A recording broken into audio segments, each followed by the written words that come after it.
Hello students, अपन discuss कर रहे हैं solubility of gases in liquids, है ना। इसमें अपन ने डेफिनेशन और फैक्टर्स की अपन बात कर रहे थे। फैक्टर्स में अपन ने देख लिया था कि फैक्टर में 4 फैक्टर है affecting factors, nature, temperature and pressure. तो कल अपन ने प्रेशर वाला इफेक्ट जो हेनरी लॉ के साथ डिस्कस कर लिया था। उसमें अपन ने हेनरी लॉ देख लिया था। तो हेनरी लॉ में कुछ नहीं, बस सिंपल सी एक बात है, ये बोलना है आपको कि at constant temperature solubility of a gas in a liquid is directly proportional to its pressure. ठीक है, आगे बाद में इसके अपन ने मोस्ट कॉमन फॉर्म भी तैयार की थी। मोस्ट कॉमन फॉर्म का जो मैथमेटिकल एक्सप्रेशन था वो क्या था अपना?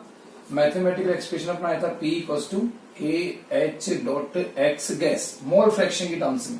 किसके टर्म्स में आगे जाइए अपना? मोल फ्रैक्शन की टर्म्स में।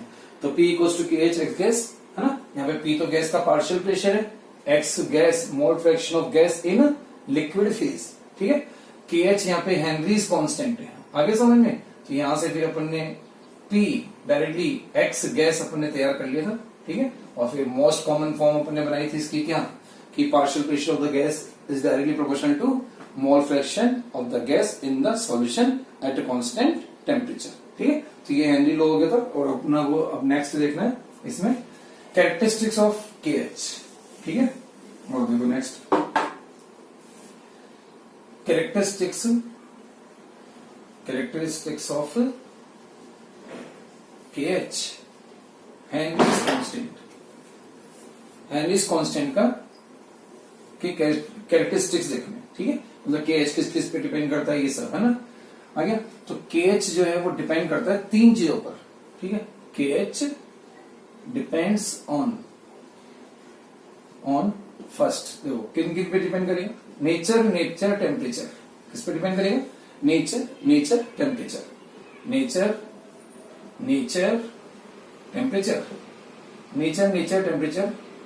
इन 3 फैक्टर पे डिपेंड करेगा। और फिर वही बात, दो नेचर किसकी? एक नेचर ऑफ गैस के नेचर पे डिपेंड करेगा, नेचर ऑफ सॉल्वेंट या लिक्विड, है ना, इसकी नेचर पे डिपेंड करेगा, और टेम्परेचर पे डिपेंड करेगा।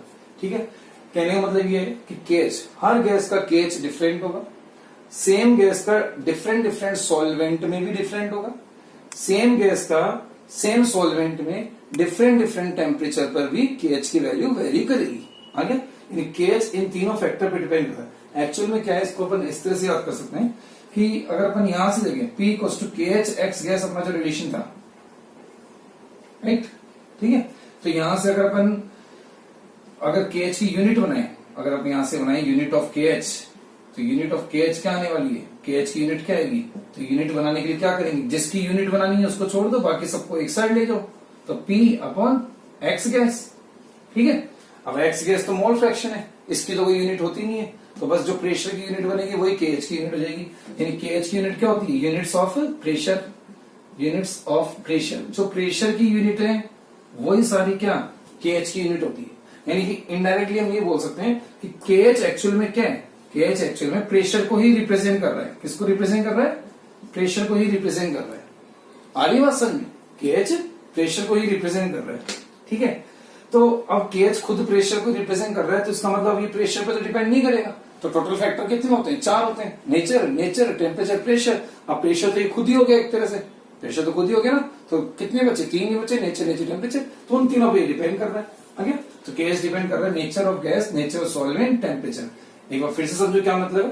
नेचर ऑफ गैस का मतलब हर गैस का KH यूनिक होता है, स्पेसिफिक होता है। आगे डिफरेंट गैसेस के KH की वैल्यू भी क्या होगी? डिफरेंट होगी। First he. Second, nature of solvent मतलब सेम गैस को आप डिफरेंट सॉल्वेंट में रखो। फॉर एग्जांपल, आप O2 को ऑक्सीजन गैस को आप कभी वाटर में रखो, कभी अल्कोहल में रखो, कभी बेंजीन में रखो, तो हर बार उनकी KH की वैल्यू डिफरेंट आएगी। आ रही बात समझ में? तो सेम गैस का अलग अलग सॉल्वेंट में भी KH क्या होगा? अलग होगा। इसी तरह से अगर गैस भी सेम रखी हुई है, सॉल्वेंट भी एक ही है, same gas same solvent, but क्या टेम्परेचर अगर अलग है, तो इसका मतलब क्या? तो उसमें भी KH की वैल्यू क्या हो जाएगी? डिफर कर जाएगी। ठीक है, तो 3 फैक्टर पे डिपेंड करता है, नेचर, टेम्परेचर। आ रही बात समझ में? अब किस तरीके से KH कैसे डिपेंड करने वाला, टेम्परेचर वगैरह पे, इन पे कैसे करेगा, थोड़ा सा और देखते हैं इसको। ठीक है, अब देखो, अब हमारा रिलेशन क्या है? देखो रिलेशन हमारा P equals to K H dot x gas वाला रिलेशन था हेनरीज लॉ के अकॉर्डिंग। हरी बात समझ में? ठीक है, तो इसमें अब अगर एट क्या same pressure, same partial pressure, gas का प्रेशर क्या है, पार्शियल प्रेशर क्या रखा हुआ है, सेम है ना, एट सेम पार्शियल प्रेशर, यानी कि एक तरह से प्रेशर क्या कर लिया हमने, प्रेशर को कर दिया हमने कांस्टेंट, प्रेशर हमारा कांस्टेंट हो गया। अगर प्रेशर कांस्टेंट हो जाएगा तो के एच डॉट एक्स गैस का जो प्रोडक्ट है वो क्या हो चुका है, कांस्टेंट हो चुका है। ठीक है, ये अगर कांस्टेंट है तो के एच इनवर्सली हो जाएगा किसके, एक्स गैस के। ठीक है, और एक्स गैस एक्चुअल में क्या है, सॉल्युबिलिटी। एक्स गैस एक्चुअल में क्या है, सॉल्युबिलिटी है। आ गया समझ में? यहां से यानी कि के एच और सॉल्युबिलिटी का रिलेशन कैसा बन गया, इनवर्सली। और आप इसको फिर इस तरीके से भी लिख सकते हो सॉल्युबिलिटी की टर्म्स में, तो solubility inversely proportional to K H. आ गई बात समझ? सॉल्युबिलिटी और के एच एक दूसरे क्या है, इनवर्सली, यानी जिस गैस के के एच की वैल्यू जितनी ज्यादा होगी वो गैस किसी लिक्विड में उतनी कम डिजोल्व होगी। आ रही बात समझ में? ये इसी के साथ एक के एच का टेम्परेचर के साथ क्या इफेक्ट है, तो के एच का टेम्परेचर के साथ डायरेक्टली का रिलेशन है। के एच और टेम्परेचर डायरेक्टली होते हैं। ठीक है, जैसे जैसे टेम्परेचर इंक्रीज करते हैं किसी गैस की के एच की वैल्यू क्या होती जाती है, इंक्रीज होती जाती है। के एच और टेम्परेचर का जो रिलेशन डायरेक्टली का आ रहा है वो आप यहां से भी देख सकते हैं। कैसे? सॉल्युबिलिटी और के एच का रिलेशन कैसे है, इनवर्सली। सॉल्युबिलिटी एंड टेम्परेचर का रिलेशन कैसे है, देखो दो रिलेशन आप ले लो, सॉल्युबिलिटी एंड के H inversely and solubility and temperature क्या होगा, ये भी इनवर्सली है। सॉल्युबिलिटी और के एच के साथ भी रिलेशन इनवर्सली है, सॉल्युबिलिटी का टेम्परेचर के साथ भी रिलेशन इनवर्सली है। तो टेम्परेचर और के एच का रिलेशन कैसा बन जाएगा, डायरेक्टली का। ठीक है, तो के एच और टेम्परेचर एक दूसरे के हो जाएंगे, डायरेक्टली हो जाएंगे। आ गया, ये कब है, at constant pressure, constant pressure. आ रही है बात समझ में? तो कांस्टेंट प्रेशर पे टेम्परेचर और के एच का रिलेशन डायरेक्टली है, सॉल्युबिलिटी के साथ इनवर्सली का रिलेशन बन रहा है। आ गया समझ में? और यही रीजन है कि क्या, कि जो एक्वेटिक स्पीशीज होती है, फिश वगैरह जो है एक्वेटिक स्पीशीज, वो मोर कंफर्टेबल फील करती है किसमें, कोल्ड वाटर में रादर देन वार्म वाटर, है ना। सीबीएसई में कई बार ये क्वेश्चन पूछा गया है ना, कि aquatic species more comfortable feel करती है कोल्ड वाटर में rather than warm water. Why? तो रीजन पूछते, तो रीजन में ये देना है कि लो टेम्परेचर पे के एच की वैल्यू क्या होगी, लो होगी, है ना। लो टेम्परेचर पे के एच की वैल्यू लो होगी, के एच की वैल्यू लो होगी तो सॉल्युबिलिटी क्या होगी, हाई होगी।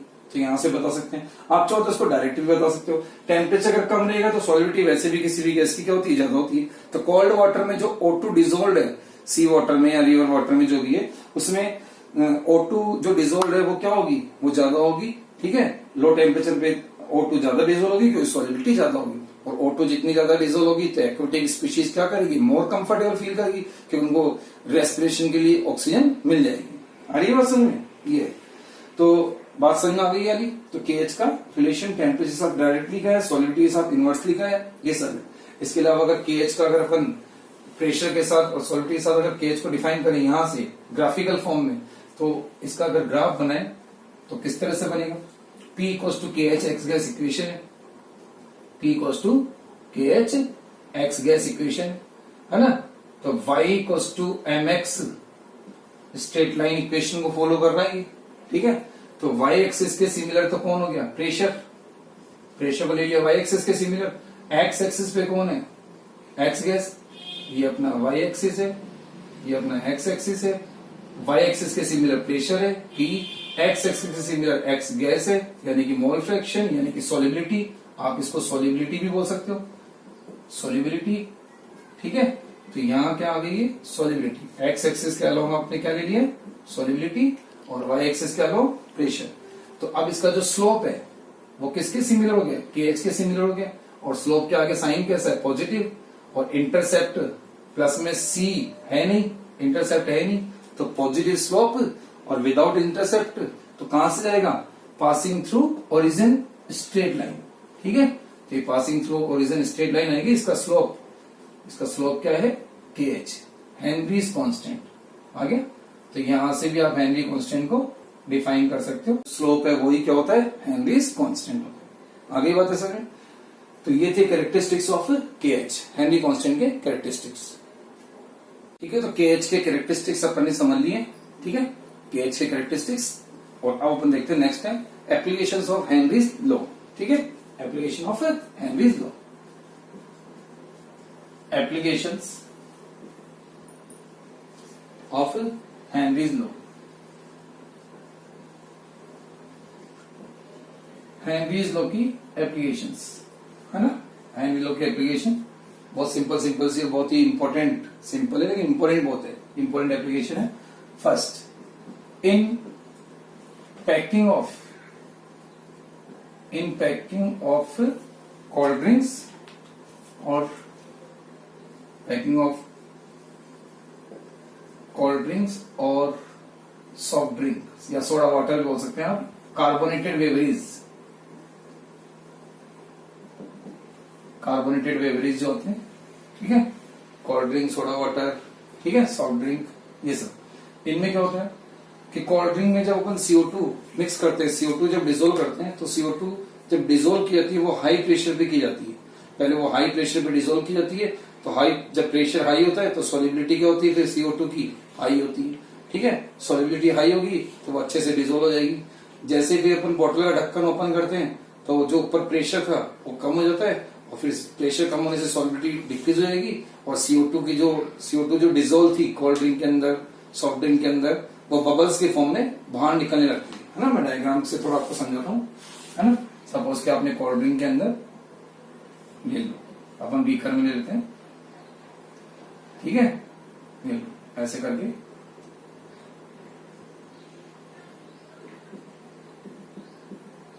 ये सोडा वाटर या कोल्ड ड्रिंक वगैरह है कुछ,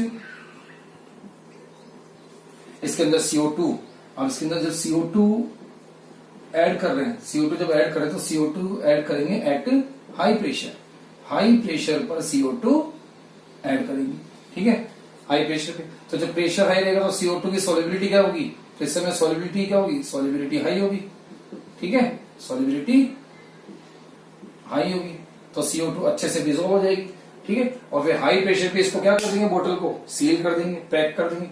अब CO2 को जो आपने बोतल को जो आपने सील कर दिया, पैक कर दिया, तो यहाँ जो CO2 डिसॉल्व हुई है, ये CO2, ठीक है, तो यहाँ अब प्रेशर कैसा है, यहाँ प्रेशर कैसा है, यहाँ प्रेशर हाई है, ठीक है, ठीक है, ये अंदर भी CO2 डिसॉल्व है, CO2 बाहर भी है, CO2 अंदर भी है, और प्रेशर कैसा है, हाई, ठीक है, हाई प्रेशर, ये अभी प्रेशर हाई है, तो सॉल्युबिलिटी कैसी रहेगी, अच्छी रहेगी। इन द सॉल्यूशन CO2 की सॉल्युबिलिटी कैसी आएगी, अच्छी आएगी। जैसे अपन ढक्कन ओपन कर देंगे, जैसे इसकी कैप अपन हटा देंगे, तो जो गैस थी यहां से वो बाहर हो जाएगी। जैसे गैस बाहर चली जाएगी तो फिर यहाँ का प्रेशर क्या हो जाएगा, प्रेशर कम हो जाएगा। प्रेशर कम हो जाएगा तो जो CO2 अंदर डिसॉल्व थी वो निकल के बाहर आएगी, बबल्स के फॉर्म में वो CO2 निकल के बाहर आएगी। आगे समझ में? तो इस एप्लीकेशन में हमने क्या देखा, इस एप्लीकेशन में हमने समझा कि जब CO2 को ऐड करनी होती है कोल्ड ड्रिंक के अंदर, तो वो हाई प्रेशर पे ऐड की जाती है। तो हाई प्रेशर पे CO2 हमने ऐड कर दी, ठीक है, हाई प्रेशर पे ऐड कर दी, प्रेशर हाई रखा तो सॉल्युबिलिटी क्या होगी, हाई थी, तो अच्छे से मिक्स हो जाती है, अच्छे से डिसॉल्व हो जाती है। जैसे अपन ढक्कन ओपन करेंगे, फिर से देखो हेनरी लॉ लग रहा है, पहले लग गया हेनरी लॉ, पहले लग गया कैसे, जब प्रेशर हाई रखा तो CO2 अच्छे से डिसॉल्व होगी, ठीक है। फिर दोबारा जैसे अपन इसका ढक्कन ओपन करेंगे तो प्रेशर क्या हो जाएगा, लो हो जाएगा, प्रेशर कम होने से सॉल्युबिलिटी कम हो जाएगी, सॉल्युबिलिटी कम होगी तो CO2 के बबल्स यहाँ से निकलते ही दिखते हैं। हम लोगों ने देखा भी अपने रियल लाइफ एक्सपीरियंस में कि जब कोल्ड ड्रिंक को किसी गिलास में या उसका ढक्कन ओपन कर देते हैं तो CO2 के बबल्स निकलते हुए दिखते हैं, देखा है ना आप लोगों ने, ठीक है। तो वो इसी वजह से निकल रहा है कि जब जैसे ढक्कन ओपन किया है तो प्रेशर क्या हो गया, लो हो गया, प्रेशर लो होने से सॉल्युबिलिटी कम हो जाएगी, सॉल्युबिलिटी कम होगी तो जो डिसॉल्व CO2 थी वो in the form of bubbles बाहर आएगी। आगे समझ में? ये था, तो ये थी फर्स्ट एप्लीकेशन हेनरी लॉ की, इन पैकिंग ऑफ कोल्ड ड्रिंक और सोडा वाटर या कार्बोनेटेड बेवरेज में।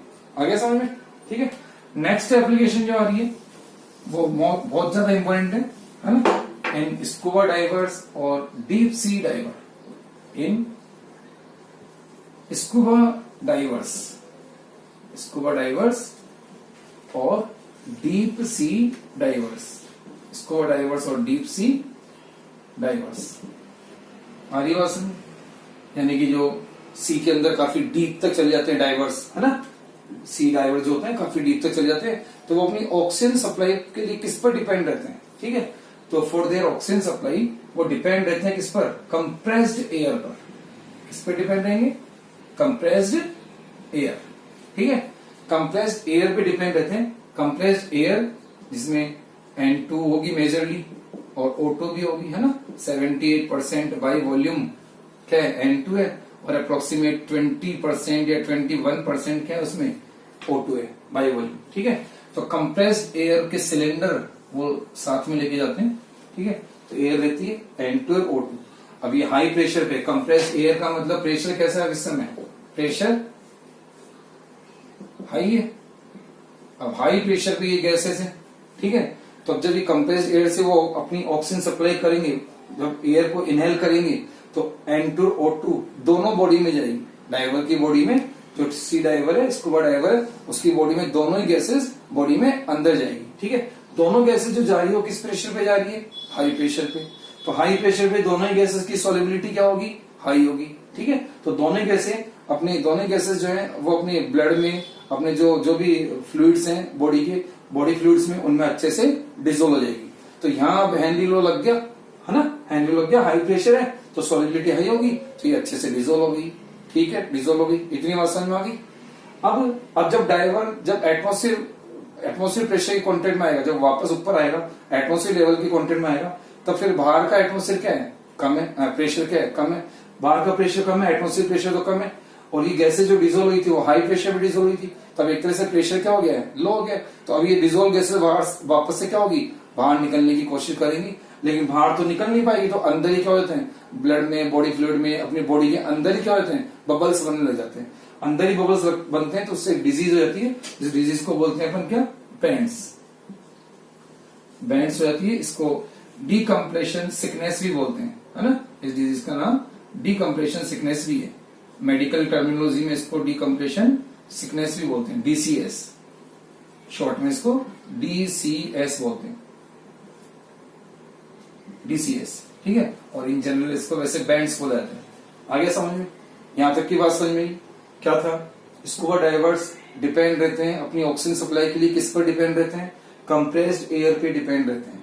एयर में N2 O2 दोनों ही है, ठीक है, और एयर कंप्रेस्ड है, इसका मतलब प्रेशर क्या है, हाई है। तो हाई प्रेशर पे जब ये गैसेस स्कूबा डाइवर इनहेल करेगा, जब बॉडी में अंदर जाएगी, तो फिर इनकी सॉल्युबिलिटी क्या होगी, हाई होगी। N2 O2 दोनों ही बॉडी में डिसोल्व हो जाएगी। O2 तो क्या है कि हमारे काम आती है, तो O2 तो मेटाबॉलिज्म में कंज्यूम हो जाएगी। N2 केमिकली क्या है, इनर्ट है, N2 इनर्ट भी है, उसका कोई रोल भी नहीं है, तो बस वो ऐसी क्या रहती है, डिसोल्व रहती है, ठीक है।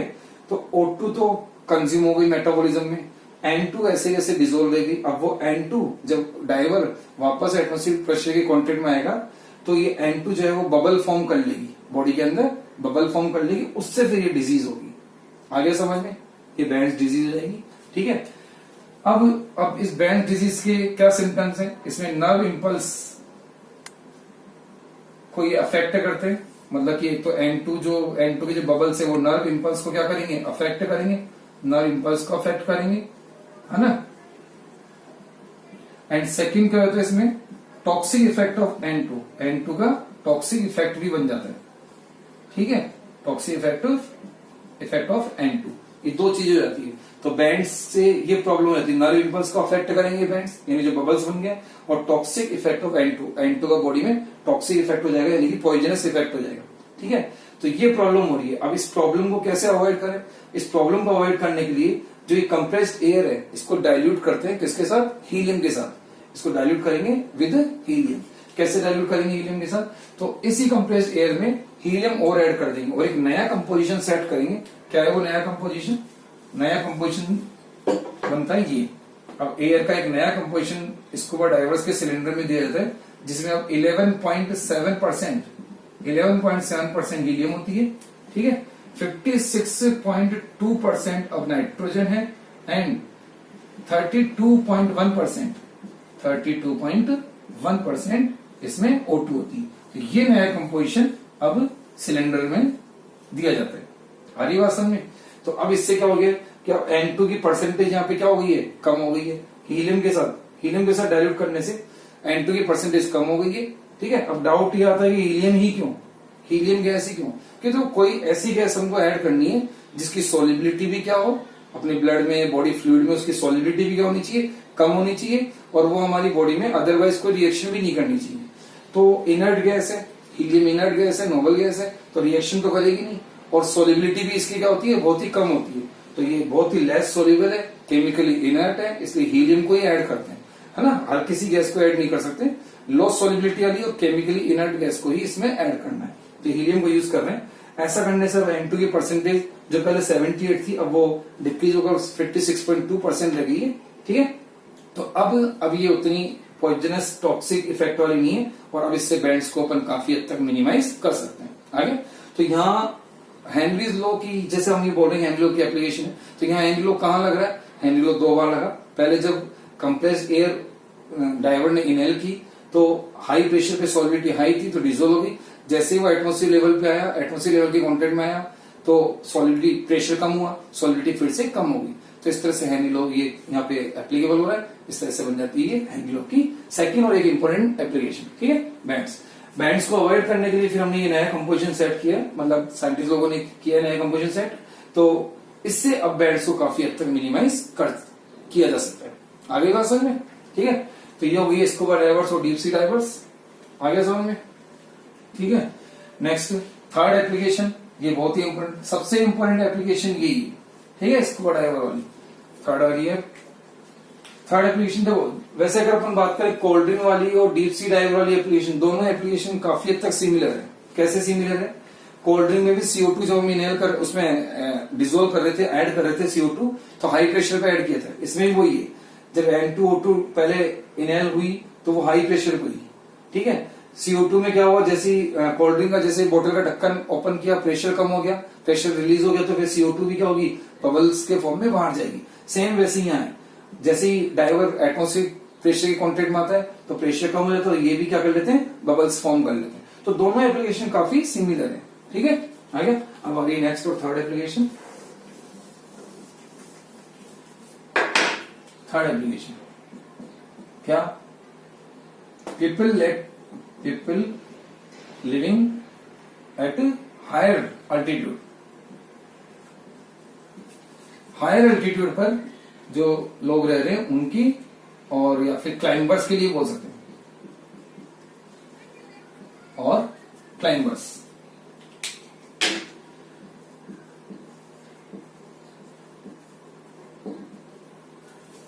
ठीक है। अब देखो हाइट पर जाने पर एटमॉस्फेरिक प्रेशर क्या होता है, डिक्रीज हो जाता है। अगर अपन बात करें at higher altitude, higher altitude पर प्रेशर क्या हो जाएगा, एटमॉस्फेरिक प्रेशर लो रहेगा, एटमॉस्फेरिक प्रेशर क्या होता है, लो, ठीक है। हायर एल्टीट्यूड पर एटमॉस्फेरिक प्रेशर लो हो जाएगा। अब एटमॉस्फेरिक प्रेशर लो हो जाएगा तो according to Henry's law, pressure low तो सॉलिबिलिटी भी क्या कम हो जाएगी।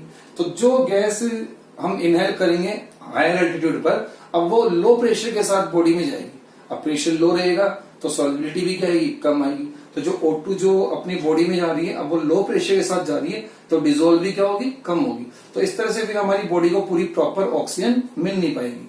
जितनी डिजोल्व होनी चाहिए थी ग्राउंड लेवल के कंपेरिजन में, जितनी डिजोल्व होनी चाहिए थी उतनी डिजोल्व नहीं हो पाएगी, तो सॉलिबिलिटी कम रह जाएगी, डिजोल्व कम होगी, तो हमारी बॉडी को प्रॉपर ऑक्सीजन नहीं मिलेगी, और इससे फिर बॉडी में क्या एक डिजीज डेवलप हो जाएगी। इसका नाम है क्या, एनोक्सिया।